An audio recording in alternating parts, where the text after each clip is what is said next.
Haunting Adeline chapter 28 the shadow.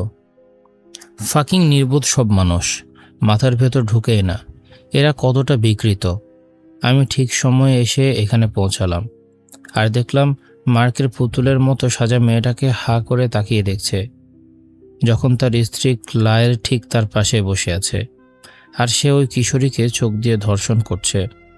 ক্লায়ার একটুও ঈর্ষান্বিত লাগছে না, বরং মেয়েটির জন্য ভীষণ চিন্তিত লাগছে। আমার সমস্ত শক্তি ধরে রাখতে হচ্ছে যেন মার্কের কাছে গিয়ে ওর মাথা ধরে ওই কাঠের বেঞ্চে থেতলে দেই না, যতক্ষণ না ওর মগজ আর হাড় গুঁড়ো হয়ে যায়। কিন্তু আমি ছায়া থেকে মার্কের দিকে এক চোখ রাখছি, আরেক চোখে ভিড়ের দিকে নজর রাখছি। আমার ছোট্ট ইঁদুরটাকে খুঁজছি। আজ রাতে ও ডিস্ট্রাকশন হতে পারে আর সেটা আমাকে বিপদে ফেলতে পারে। ঘাড় ঘুরিয়ে একটা নিঃশ্বাস ফেলি। এডি যদি মার্কের সামনে না আসে তাহলে ও নিরাপদে আনন্দ করতে পারবে। মার্ক আর তার পার্টনাররা এখানে এসেছে 1-2টা বাচ্চা চুরি করার উদ্দেশ্যে, তবে নিজেরা ওই নোংরা কাজ করবে না। ওরা পাবলিক ফিগার, ধরা পড়ার ঝুঁকি নেবে না। দেখা যাচ্ছে কেউই তাদের বাচ্চাদের নিয়ে আসেনি, যা প্রমাণ করে ওরা প্ল্যান করে এসেছে যেন বাচ্চারা ঝামেলা না করে। লোক দেখানোর জন্য বউদের নিয়ে ঘুরতে এসেছে, এর বেশি কিছু না। কিন্তু বাজি ধরে বলতে পারি মার্ক গোপনে ছবি তুলবে আর তার লেখিকে পাঠাবে, যাকে সে মজাদার মনে করবে। আজ রাতে আমার লক্ষ্য হলো কোনো অপহরণ যেন সফল না হয়। মার্কেট প্রতিটি পার্টনার আর যাদের টার্গেট করবে তাদের উপর নজর রাখতে মেলায় আমি ছড়িয়ে ছিটিয়ে বেশ কয়েকজন মানুষ মোতায়েন করেছি। আর কোনো সন্দেহজনক কিছু দেখলেই তারা রিপোর্ট করবে। এবং মনে হচ্ছে মার্ক তার প্রথম টার্গেট বেছে নিয়েছে।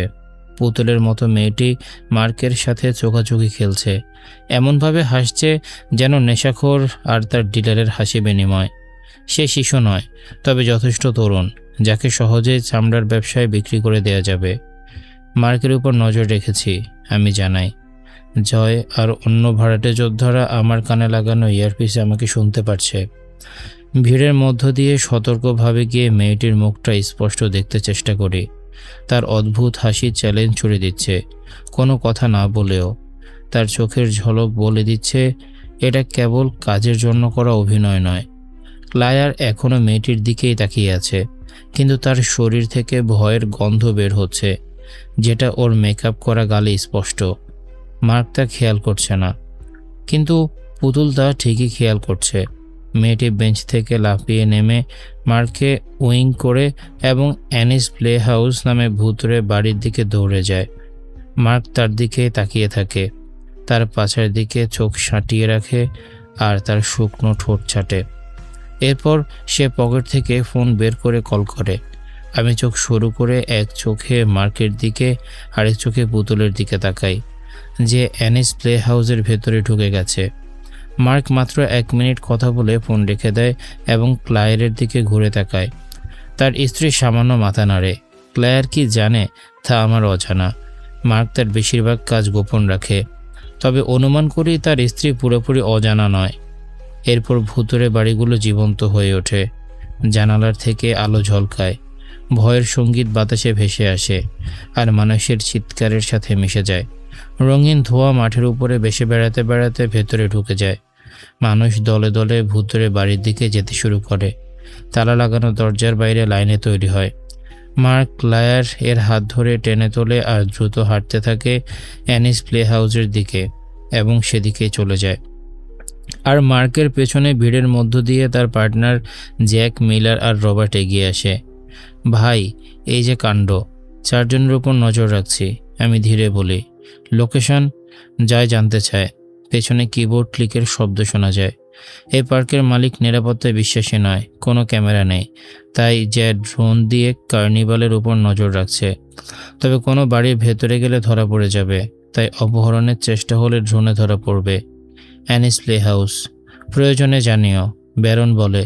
তার গভীর গলার স্বর অন্যদের থেকে আলাদা করে চেনা যায়।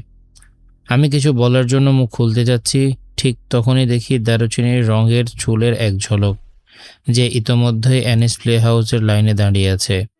আমার সর্বনাশ! এই পুতুল মেয়েটা বোধহয় ঈশ্বরের সাথে ষড়যন্ত্র করেছে, কারণ একমাত্র দৈব হস্তক্ষেপেই জেড, দায়া আর এরা সবাই একসাথে এখানে জড়ো হতে পারে। মার্ক যখন লাইনে দাঁড়িয়ে থাকা এডির কাঁধে হাত রাখে, সেটা দেখা মাত্র আমার পেটের ভেতরটা একেবারে খালি হয়ে যায়। মার্ক আর তার সহকর্মীরা ঠিক এডির পেছনে দাঁড়িয়েছিল, আর মার্কের চোখ এডি আর দায়ার পাছায় পড়তে 5 সেকেন্ডও সময় লাগেনি। তার চোখ টেনে তাদের মুখের দিকে নিতে বেশ কষ্ট করতে হয়েছে। তারপর বুঝছে ওর সামনে কারা দাঁড়িয়ে আছে। এডি ঘুরে তাকায়, তার চোখে অবাক ভাব ফুটে ওঠে। তারপর একটা জোর করে হাসি আর অতিরিক্ত উদ্দীপনা দেখানোর চেষ্টা করে, যদিও ক্রিপ্ট কিপার টাইপের একটা বিকৃত বুড়োকে পেছনে পেয়ে সে বিরক্ত। দায়া মার্ককে উপরে নিচে একবার দেখে, তার ঠোঁটে বিনয়ী হাসি থাকলেও চোখে বিরক্তির ঝলক। আমি কয়েক মিনিট ধরে তাদের কথাবার্তা দেখি। মার্ক তার স্বভাবসিদ্ধ গর্বিত ভঙ্গিতে সহকর্মীদের সাথে তাদের পরিচয় করিয়ে দিচ্ছে। এখনও আমি এডিকে এত ভালো চিনি যে বুঝতে পারি তার চুলের গোড়ায় ঘাম জমে উঠেছে। নিশ্চিত মার্ক জানতে চেয়েছে আমি কোথায়। আমি শুধু জানতে চাই এডি কি উত্তর দিয়েছে। এই পুরো পরিস্থিতি আমার গা টাইট করে দিচ্ছে। আমি ওখানে গিয়ে তাণ্ডব বাঁধাতে প্রস্তুত হচ্ছি। আজ রাতে আমি এডিকে একটু স্পেস দিতে চেয়েছিলাম, কিন্তু সেটার সম্ভব নয়। এখন 4 জন শিকারী যখন ওর সাথে ওই ভূতের বাড়িতে ঢুকতে যাচ্ছে, এডি আর ওর বন্ধুর বাড়ি ফেরার সম্ভাবনা খুবই কম। অবশ্য আমি এখানে না থাকলে মার্ক আমাকে পছন্দ করে, কিন্তু সম্মান করে না, অন্তত সোসাইটি থেকেও বেশি নয়। আর তার বন্ধুরা যখন 2 জন সুন্দরী মেয়েকে কোনো অচেনা ভ্যানে তুলবে, তখন তারা আমাকে নিয়ে ভাববেও না। তখন তাদের মাথায় থাকবে শুধু যৌনতা আর টাকা। আমি সোজা মার্কের দিকে এগোতে থাকি। পথে এক ছেলেকে ধাক্কা দেই যে ট্যানিং বেডে পুড়ে পুড়ে ফাউন্টেন অফ ইউথ খুঁজে বেড়াচ্ছে। কোনো মানে হয় না, কিন্তু ছেলেটা বোধহয় বুদ্ধিহীন, কারণ সে আমাকে আসতে দেখে সরতে চায় না। ফলে সে মাটিতে পড়ে যায়, আর আমি গালাগাল শুনতে শুনতে এগিয়ে যাই। আমি পৌঁছানোর আগে এডি আর দায়াকে ভেতরে ঢুকিয়ে দেওয়া হয়। মার্ক আর তার বন্ধুরা বাইরে থেকে যায়। এই বাড়িগুলোতে ভিড় এড়ানোর জন্য মানুষ ঢোকানোর সীমা থাকে, বিশেষ করে যখন মানুষ দৌড়ায় তখন তাদের জায়গা দরকার। মার্ক, আমি উঁচু গলায় হাসি মুখে বলি, হাসতে গিয়ে মুখের দাগগুলো টানতে থাকে। কিন্তু বুড়ো মার্ক নিজের অহংকারে এত ব্যস্ত যে টের পায় না। মার্ক ঘুরে তাকিয়ে অবাক হয়, কিন্তু এডির মতোই মুখে টানটান হাসি ফুটিয়ে তোলে। জ্যাক, তুই এসেছিস? আমি এডিকে ওর সুন্দরী বান্ধবীর সাথে ঢুকতে দেখলাম। ও বলল তুই বাথরুম খুঁজতে গেছিস। স্মার্ট ছোট্ট ইঁদুরটা। ও সম্ভাবনা খোলা রেখেছে যে আমি আশেপাশে আছি, যে কোনো মুহূর্তে হাজির হতে পারি। এই মেয়েটাকে আমি ভালোবাসি। আমি দাঁত বের করে হেসে বলি, হ্যাঁ, একটু শান্ত জায়গা পেয়ে গিয়েছিলাম, বলে অলসভাবে পেছনের দিকে ইশারা করি। পুরুষ হওয়া ঈশ্বরের উপহার। সে হেসে আমার হাতে চাপ দেয়। তুই আমার সহকর্মীদের সাথে দেখা করেছিস? আমি তাড়াহুড়ো করে সৌজন্য বিনিময় করি, কিন্তু অস্থিরতা লুকাই না। এক কর্মী দরজা খুলে আমাকে ঢোকার জন্য দাঁড়িয়ে আছে। আমি কি আগে ঢুকে যেতে পারি? এডির সাথে দেখা করতে চাই। মার্ক হাত নাড়িয়ে ঢোকার অনুমতি দেয়। তার ঠোঁট টানটান হয়ে আসে। পেছন থেকে কেউ চিৎকার করে ওঠে দেখে আমি লাইনে কাটছি। মার্ক কিছু বলার আগে দরজা বন্ধ হয়ে যায়। এই বাড়িতে ঢুকতে মনে হলো অন্য এক দানবের জগতে পা রাখলাম। চারপাশে গোলাপি রঙের বিভীষিকাময় পরিবেশ দেখে গা কেমন যেন হয়ে যায়। এটা কি পাগলামি? আমি ফিসফিস করে বলি। কিছুক্ষণের জন্য এই দৃষ্টিকটুর কারণে বিভ্রান্ত হয়ে যাই। যদি এডিয়ার আমার একটা মেয়ে হয়, আশা করি ওর বুদ্ধি থাকবে আর কালো পছন্দ করবে।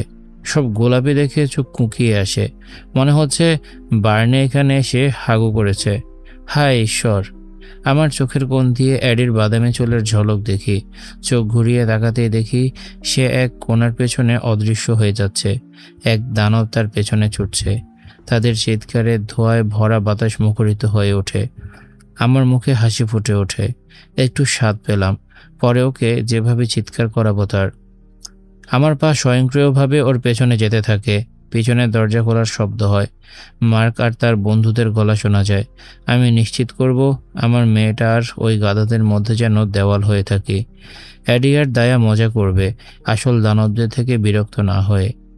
ওরা যখন দৌড়ে সিঁড়ি বেয়ে উঠে যায়, হাসি আর চিৎকারের মধ্যে তাদের দেহ মিশে যায়। আমি তাদের দৃষ্টির বাইরে হারিয়ে ফেলি। আমি সিঁড়ি বেয়ে উঠে যাই। তাদের চিৎকার প্রথমে দরজার পেছনে থেকে শোনা যায়।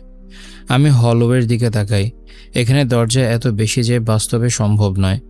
কিছু দরজা নকল, মানে ওরা বের হলে অন্য কোনো রুমে বের হতে পারে। এমনকি ওরা আবার এই হলওয়েতে ফিরে নাও আসতে পারে যদি রুমগুলো ভেতরে সংযুক্ত থাকে। দীর্ঘশ্বাস ফেলে হলওয়ে ধরে এগিয়ে যাই। কিছু রুমে উঁকি দিয়ে সেরা লুকিয়ে থাকার জায়গা খুঁজতে চাই। হঠাৎ গান শোনা যায়। গায়ে ঠান্ডা শিহরণ বয়ে যায়। ঘাড়ের পেছনের লোম খাড়া হয়ে যায়। এটা হন্টেড হাউজের অংশ হতে পারে, কিন্তু মনের ভেতর কিছু একটা সতর্ক করছে, বিপদের আভাস দিচ্ছে। যতক্ষণ না কেউ হামলা করে কিছু করার নেই। গান উপেক্ষা করে এগিয়ে যাই।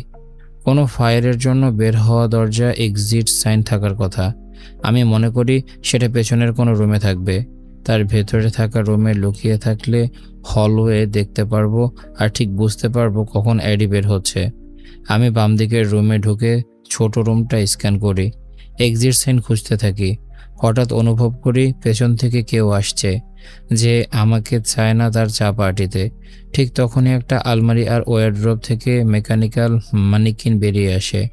আমার বুকের ভেতর হৃদস্পন্দন থমকে যায়, কিন্তু শান্ত থেকে পেছনে শত্রুর দিকে ফিরি। যাকে দেখতে পাই তা দেখে আমি চমকে যাই। সেই পুতুল মেয়েটা, যে মারকে আগের মতো উত্ত্যক্ত করছিল। তার বাদামি চুল দুই দিকে ঝুঁটি করে বাঁধা, তাতে গোলাপি পিতা লাগানো। তার বিবর্ণ বাদামি চোখে তীব্র দৃষ্টি। মেকআপের আড়ালেও সে দৃষ্টি ফুটে উঠছে। কাছ থেকে দেখতে সে অনেক বেশি ভয়ের মতো, সম্ভবত কারণ তার চোখের দৃষ্টি ঘুণের ইঙ্গিত দিচ্ছে। নিচে তাকিয়ে দ্রুত কি স্ক্যান করি। তার পরনে পাতলা সাদা নাইট গাউন, যেটা দেহের অনেক কিছু স্পষ্ট করে দিচ্ছে। পাতলা কাপড়ের ভেতর তার নিপলগুলো দেখা যাচ্ছে, কিন্তু সেদিকে আমার নজর নেই। আমার চোখ আটকে যায় তার উরুতে বাঁধা ছুরির আউটলাইনে। আমার রক্ত ঠান্ডা হয়ে আসে। যদি এই মেয়েটি আমার ছোট্ট ইঁদুরটিকে আঘাত করার চেষ্টা করে। ওরা কোথায়? আমি শান্তভাবে জিজ্ঞাসা করি। আমি অপেক্ষা করি তার মুখে বিভ্রান্তি দেখার জন্য। তারপর কে সম্পর্কে বলেছি তা জানতে চাইবে, কিন্তু সে কোনো নিরাপত্তার অনুভূতি দেয় না। সে যেন ঠিকই জানে আমি কার কথা বলছি। তাদের তোমার হাত থেকে নিরাপদে রেখেছি, সে রাগে কেটে কেটে বলে। তারপর সে মাথা ঘুরিয়ে দেয়ালে তাকায়। বাকি সবাইকে জানিয়ে দাও, 2 জন নারীকে অনুসরণ করা হচ্ছে। নিশ্চিত করো তারা নিরাপদে চলে যেতে পারে। আমি এটা সামলাচ্ছি। আমার মুখে অনিচ্ছাকৃত হাসি ফুটে ওঠে। আমার এক অংশ অবাক হয়, কার সাথে কথা বলছে, কিন্তু বেশি মজা পাই যে সেভাবে ও আমাকে সামলাতে পারবে। তার চোখ এমন কিছু অনুসরণ করছে যা আমি দেখতে পাচ্ছি না, যেন কারো চলে যাওয়া দেখছে। তাহলে তুই পাগল নাকি? আমি বলি। সে পিছিয়ে যায়, আমার কথায় অপমানিত হয়। ফ্র্যাঙ্কলি আমার তাতে একটুও মাথা ব্যথা নেই। এক অজানা অস্থিরতা পেটের ভেতর দুধের মতো ফেটে যাচ্ছে। এডি আর দয়া এখন হলওয়ের পেছন দিকে আসেনি, আর এই ছোট্ট মেয়েটা মনে করছে আমি মার্কের মতো তাদের আঘাত করতে এসেছি। এবং আংশিকভাবে সে ভুলও নয়, কারণ আমি কেবল একজনকে আঘাত করতে চাই। আর যখন শেষ করব, সে আমার করা চিৎকার পছন্দ করতে শুরু করবে। সে রেগে গিয়ে বলে, আমাকে পাগল বলবি না, তুই নিজে মেয়েদের শিকার করিস। আমি ভ্রু উছিয়ে হাসতে হাসতে বলি, এতে করে আমি বিকৃত হই, পাগল নই। তার ছোট হাত মুষ্টিবদ্ধ হয়ে যায়, মুখ রাগে শক্ত হয়ে ওঠে।